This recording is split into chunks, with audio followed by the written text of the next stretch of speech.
Welcome back to Wrestling with Horror. My name is Andrew Dreamer. Today we're going to continue our little mini-series of reviewing the first film in the big horror franchises. So today we're going to be talking about The Man with Finger Knives, the original jokester of slasher movies. Let's talk about A Nightmare on Elm Street.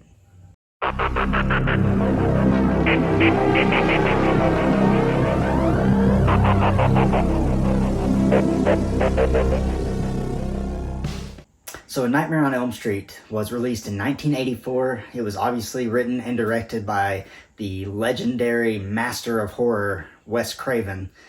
And this film honestly became one of the more seminal projects of his career. It basically set the tone for everything that would come after. It set him up for life. Now, this character that he created, Freddy Krueger, is one of the most iconic characters you will ever see. Freddy Krueger was everywhere during the 80s and 90s. This character showed up on talk shows, had commercials. There was even a TV show with Freddy Krueger hosting these different stories, kind of like an anthology series. So just like we talked about with Friday the 13th, this is a legendary and iconic franchise. But was the original 1984 version of A Nightmare on Elm Street good, or was it bad, or did it fall somewhere in between? Well, let's figure it out.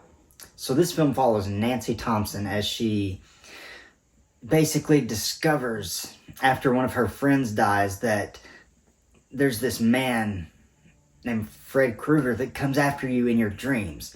So she basically takes it upon herself to launch a full-on crusade against him. And during this process, she learns more and more about how you can defeat him, about where he comes from.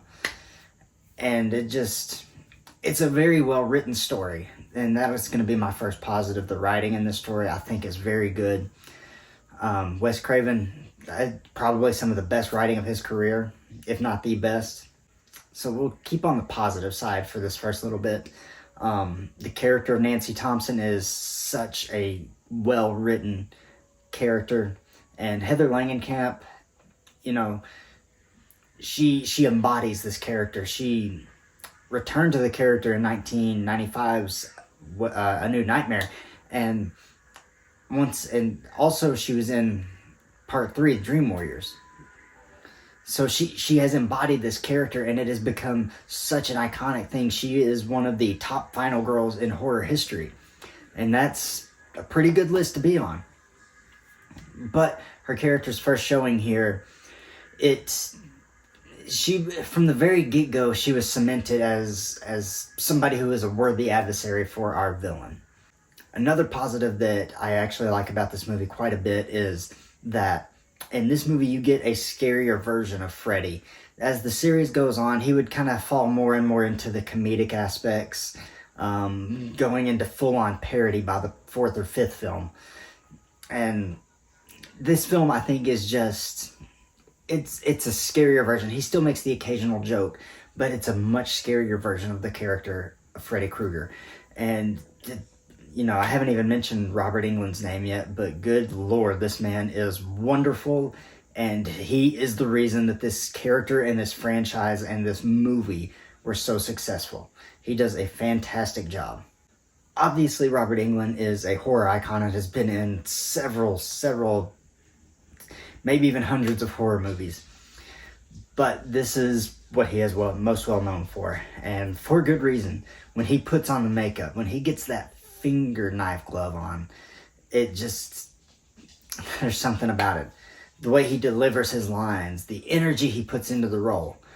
And obviously Robert Englund's not a huge man. He's about my size.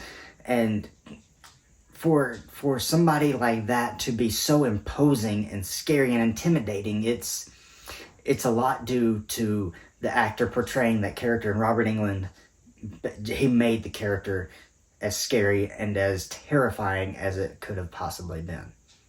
Another little positive about this movie, the character of Glenn Lance, Nancy's boyfriend, actually was played by Johnny Depp in his first ever role.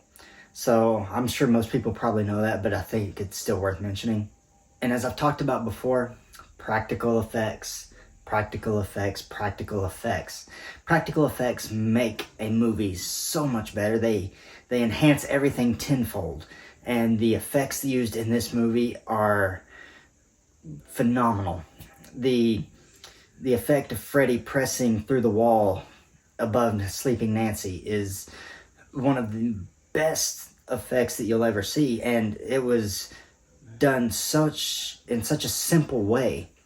And it just, honestly, I was trying not to mention this abomination of a film, but it makes me even angrier at the remake for going the CGI route when something like this was so easy to do. Now, just a couple little negatives here. I don't really have a whole lot negative to say about this movie. The acting in this movie is sometimes subpar. Heather Langenkamp, you can tell she's a very young actor at this time, and she's still kind of coming into her own. Not going to take off points for that. Just thought I'd mention it. Same thing with Johnny Depp. He's still good. These are all very young people who haven't quite found their feet in acting yet.